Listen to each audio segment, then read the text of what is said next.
Hey everyone, it's Stephanie from Chosen Weeds Farm and Goat Milk Soaps. Today we're going to do part 2 of our video series of making soap. So make sure you check out the first video where I talk about the different kinds of soaps and that's cold process, hot process, melt and pour is the ones we talk about. And just a reminder, here on the farm I do use the cold processed method. But our next step is to talk safety and equipment. So check out the blog post about that, read through that. I have a picture of, and I'll post it on this video as well, of the equipment that you will need, and we're going to go through all of that and the safety things. So the first one we're going to go through is some of the equipment. You're going to need safety goggles, and I have some right here. So something like this. Some safety goggles is what you're going to need. You want to protect your eyes because sometimes there are splashes. It's happened to me. I've been stirring and I've splashed into my face, and if I didn't have my safety glasses on, that lye would have gotten into my eyes. The next thing you will want to have are rubber gloves. Now I use these kitchen gloves like this. They have nice long sleeves on them is why I use them. You can use like the hospital latex or non-latex gloves, the disposable kind. I've used those before, but I went through them so fast that it was kind of costly. So I bought a, and I also had times where I would splash the lye up on my arms. So I got something that had a longer sleeve on it and that I could use multiple times. These do get stretched out, so you're going to need to buy, you'll need more than one pair. But you do have to wear gloves. It's just no two ways around it. You have to have gloves. The next thing you'll want to have are some spatulas like this. They need to be rubber. Don't use wood because the lye will eat away at the wood. And so make sure you have spatulas and things to stir the lye water or lye milk and your fats as well. So you want separate, at least 2 spatulas, and you also want a rubber scraper that you can get all that goodness, all that soap material out of your mixing bowls. The next thing you're going to want to have is a thermometer. I have a digital thermometer. I also have an infrared thermometer where I just kind of point and shoot and it tells me the temperature. Don't think that you have to go out and purchase that. You can just get a simple digital thermometer and use that as well. The next thing you're going to want to use are something to mix things in. And these are just the buckets that I buy my coconut oil in. I use organic refined coconut oil, and it comes in big tubs, and I just reuse the buckets that those go in.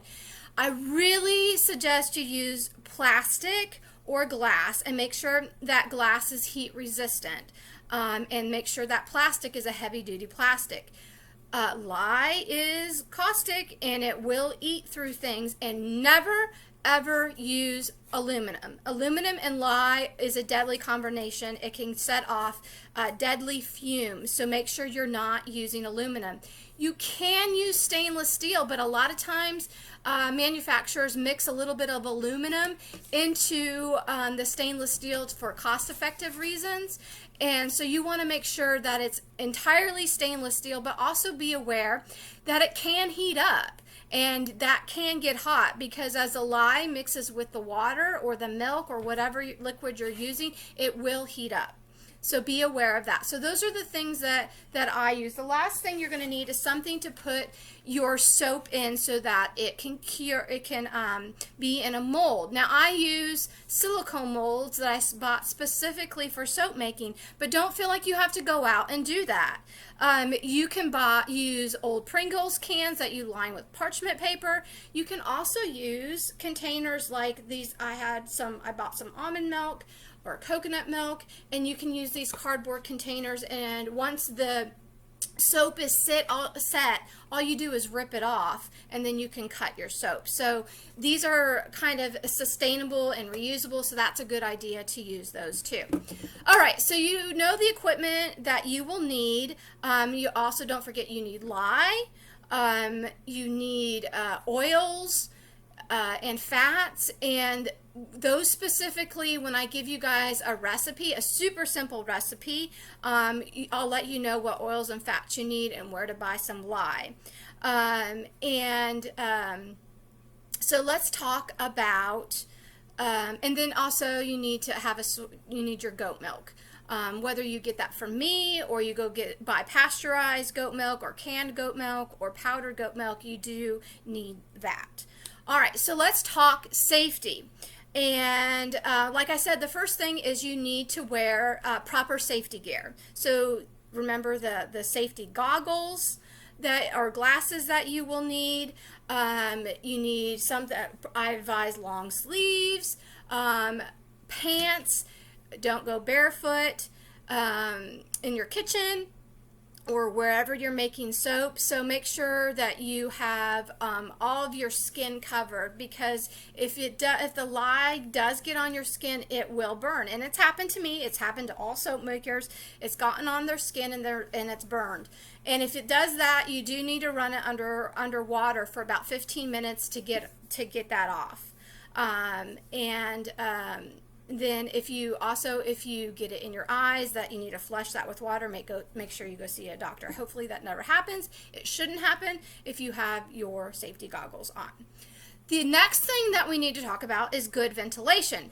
When you mix your lye with your oils, with your water or your milks or whatever liquid you're using, it is going to give off fumes, and these are caustic fumes, and if you inhale it, if you take a deep breath, it can damage your lungs. I don't want to scare you guys, I just want to make you aware that this can happen. So make sure you can do it outside. I don't do it outside. I just make sure windows are open, my door is open. You could do it under like a ventilation hood where the fan sucks up the fumes. Just make sure you're well ventilated. All right. Next thing, no pets, no kids walking around.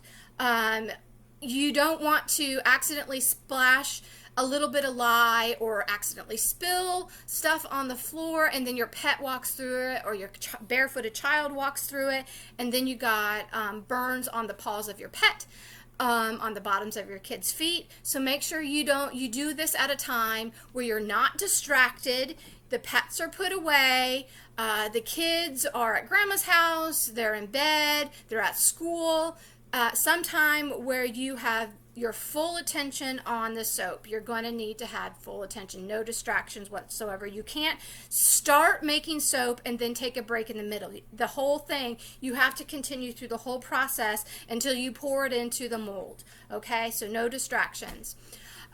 When you are mixing, these next few things, I'm going to go back over when I do my soap making video itself, when you watch me make the soap. So you're going to mix your lye with your liquid. You never pour water. You're going to have two containers, one for your liquid, which is my goat milk, and then another for your oils. Okay. You never pour your oils into your lye mixture. Okay, that can cause an eruption, and you don't want that. So you're going to pour your lye into. You're going to mix your lye into your liquid, which is for me is my frozen goat milk. I get that going. I keep it stirred up. I wait till the lye is dissolved. The goat milk is not frozen anymore because it makes an exothermic reaction and it heats up and it melts those cubes of goat milk. And once that is all done, that gets poured into my oils. You don't pour the oils into the goat milk. Don't do that. Okay, the next thing is make sure you store your lye properly. Up on a shelf, out of the reach of kids, out of the reach of pets, where it's not going to get knocked over. Also, it needs to be tightly covered.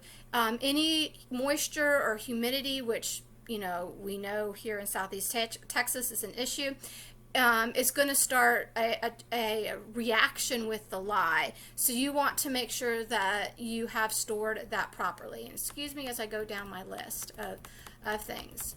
Okay, so we already talked about skin before when I showed you the equipment. I told you no aluminum. There is a deadly, that's a deadly combination, so you don't want to do that. And you want to keep really good records. What you can do is there's online, there's called Soap Calc. It's a soap calculator, and you can print off your recipe. It gives you a space for taking notes. You want to take really good notes. What happens during your process?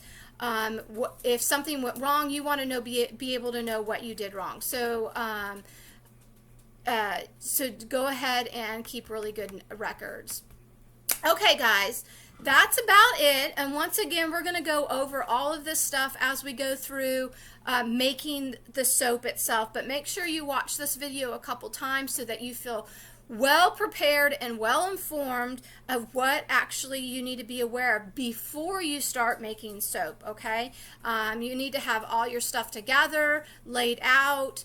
You don't want to start making soap and then all of a sudden, oh my gosh, I forgot something. Oh, you know what I forgot to tell you about also is the hand mixer. I did forget to tell you about the hand mixer. So this is an electric hand mixer, and now you can mix it by hand with a spatula or whatever, but you're going to be there forever. So you want to get something that's going to speed up that process when you mix your lye water and your oil. So you want a hand mixer, and I did forget to show you that as well. Okay, so if you have any questions, please put them below, and I will talk to you later. Thank you so much. Bye-bye.